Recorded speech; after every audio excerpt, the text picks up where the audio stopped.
வணக்கம். பாலா 25 இயக்குனர் பாலா அவர்கள் 25 ஆண்டுகள் திரையுலகுக்கு வந்து ஆயிடுச்சு அப்படின்னு சொல்லிட்டு ஒரு விழா நடத்தப்பட்டது. தயாரிப்பாளர் சுரேஷ் காமாட்சி அவர்கள் அந்த விழாவை நடத்துறாரு. ஏராளமானவர்கள் கலந்து கொண்டு பாலாவை புகழாரம் சூட்டி போற்றி கொண்டாடினாங்க, வணங்கி பாராட்டு தெரிவிச்சாங்கன்றது சந்தோஷமான விஷயம். மூத்த நடிகர் என்றும் மார்க்கண்டேயன், சிவகுமார் ஐயா உள்பட வந்து இதுல கலந்துகிட்டதுங்கிறது பெரிய ஆசீர்வாதம் பாலாவுக்கு. அதே போல இந்த இந்த நடிகர் சூர்யா அவர்கள் இந்த விழாவில் கலந்துகிட்டதை ரொம்ப முக்கியமான விஷயமா பார்க்கிறேன்.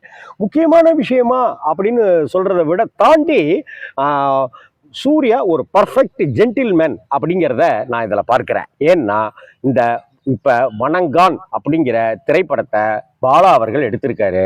அருண் விஜய் அதுல நடிச்சிருக்காரு. இந்த வணங்கான் திரைப்படத்தை தயாரிப்பதாக இருந்ததே 2D என்டர்டைன்மெண்ட் நிறுவனமான சூர்யா ஜோதிகாவுடைய நிறுவனம் தான். இந்த வணங்கான் திரைப்படத்துல நடிக்க வேண்டியதே சூர்யா அவர்கள் தான். படப்பிடிப்பு 1 வாரம் 10 நாள் அப்படின்னு நடந்துட்ட அந்த சூழ்நிலையில சில கருத்து வேறுபாடுகள் காரணமா அந்த படத்தை தயாரிப்பதற்கும் சூர்யா முன்வரவில்லை, படத்தில் நடிப்பதற்கும் அவர் முன்வரவில்லை. அதற்கு பல காரணங்கள் இருக்கு. பாலாவுடைய குணங்கள் நமக்கு தெரிந்ததுதான். ஆனா பாலா ஒரு குழந்தை மாதிரி அப்படின்னு ஒரு பக்கம் சொல்லப்படுறது உண்டு. அதுவும் நிஜம்தான், இதுவும் நிஜம்தான். அதுதான் பாலா. இவன் தான் பாலாங்கன்னு அவரே எழுதியிருக்காரு. அப்படிப்பட்ட ஒரு சூழ்நிலையில இன்னைக்கு அவருக்கு அந்த 25ஆம் ஆண்டு கொண்டாட்டத்துக்கு அவருக்கு அழைப்பு வந்திருக்கு. சூர்யா அந்த விழாவில் கலந்துக்கிறாரு. அப்படி கலந்துக்கிட்டு பாலா அவர்கள் சிறந்த இயக்குனர், பிரமாதமான இயக்குனர், சூப்பர் டைரக்டர், அப்படி படம் எடுப்பாரு, இப்படி படம் எடுப்பாரு, ஆஹா ஓஹோ அப்படின்னு எல்லாம் சொல்லலை. எல்லாருமே சொல்லலாம். அதை எல்லாரும் பொதுவாக மைக்கு கிடைச்சா அப்படித்தானே பாராட்டுறோம் நம்ம. ஆனால் அப்படிலாம் இல்லாமல் பாலா சார் அவர்கள் அவருடைய சேது படம் முடிந்து ப்ரீவியூ பார்க்கும் போதே விக்ரம் பக்கத்தில் உட்காந்துட்டு அதை பார்த்துட்டு இருக்கிற அந்த தருணத்திலேயே அடுத்த படத்துக்கு நீதாண்டா ஹீரோ அப்படின்னு சொல்றாரு. நந்தா எடுக்கிறாரு. அந்த நந்தா திரைப்படம் தான் என்னைய அடுத்த கட்டத்துக்கு என்னுடைய நடிப்பை கொண்டு போச்சு. அந்த நந்தா படத்தை பார்த்துட்டு தான் எனக்கு சூர்யாவால் நல்ல கதாபாத்திரங்களை, பெரிய பெரிய கதாபாத்திரங்களை நடிக்க முடியும்னு இந்த சினி உலகமும் ரசிகர்களும் நம்பினாங்க. அதை எடுத்து தான் காக்க அந்த அன்பு செல்வன் நீதான் அப்படின்னு சொல்லி கௌதம் வாசுதேவன் அவர்கள் கூப்பிட்டுக்கிட்டாரு. அந்த காக்க படத்துக்கு பிறகுதான் அடுத்த படம் இப்படி கிடைச்சிது, அடுத்த படம் இப்படி கிடைச்சிது. என்னுடைய கிராஃப் எனக்கு வாழ்க்கையில உயர ஆரம்பிச்சதுக்கு பாலான ஒரு காரணம், நந்தா திரைப்படம் ஒரு காரணம் அப்படின்னு அந்த விழாவில் மனம் திறந்து பாராட்டுறது இருக்குல்ல, அதுதான் ரொம்ப ரொம்ப முக்கியமான விஷயம். இந்த படத்தை நான் தயாரிச்சிருக்கணும், நீ வேற ஒருத்தங்களை தயாரிக்க விட்டுருக்க அப்படின்னு சுரேஷ் காமாட்சி அண்ணன் அவ்வளவு தங்கமான மனிதர். சுரேஷ் காமாட்சி அண்ணன் மேல எந்த கோபமும் சூர்யாவுக்கு கிடையாது. என்னைய வச்சு டைரக்ட் பண்றேன்னு சொல்லிட்டு இப்ப அருண் விஜயை வச்சு டைரக்ட் பண்றியா அப்படின்னு பாலா மேல அவருக்கு துளி கோபமும் கிடையாது. நான் நடிக்கிறதா இருந்தேன், இப்ப நீ நடிக்கிறியா அப்படின்னு அருண் விஜய் மேல அவருக்கு எந்த கோபமோ தாபமோ வெறுப்போ எதுவுமே இல்லை. ஆனால் அதை எல்லாத்தையும் கடந்து அந்த விழா மேடையில சூர்யா பேசிய விஷயங்கள் அனைத்துமே மனசினுடைய அடி ஆழத்திலிருந்து சொல்றது.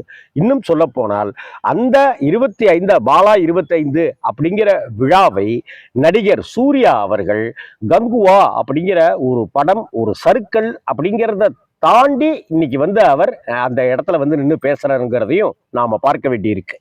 அது மட்டும் இல்லாம மனம் திறந்து பாராட்டுறதுக்கு உண்டான ஒரு நன்றி தெரிவிக்கிற ஒரு மேடையாக இதை எடுத்துக்கிட்டாரு அப்படின்னு.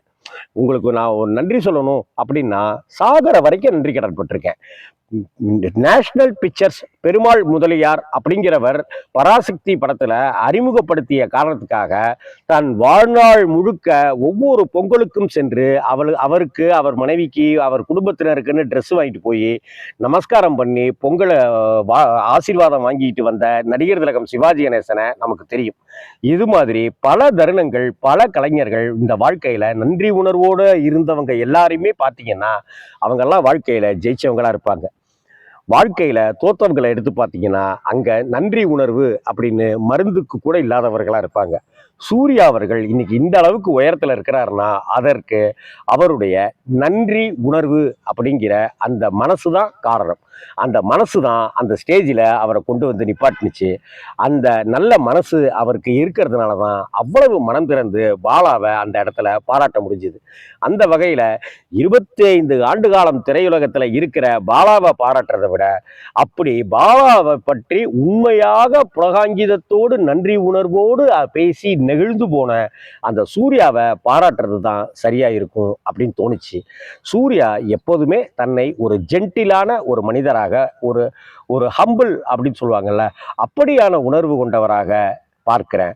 அந்த சூர்யாவை ஒரு கட்டி அணைத்து ஹக் பண்ணி நான் வாழ்த்து தெரிவிக்கிறேன். வணக்கம். 5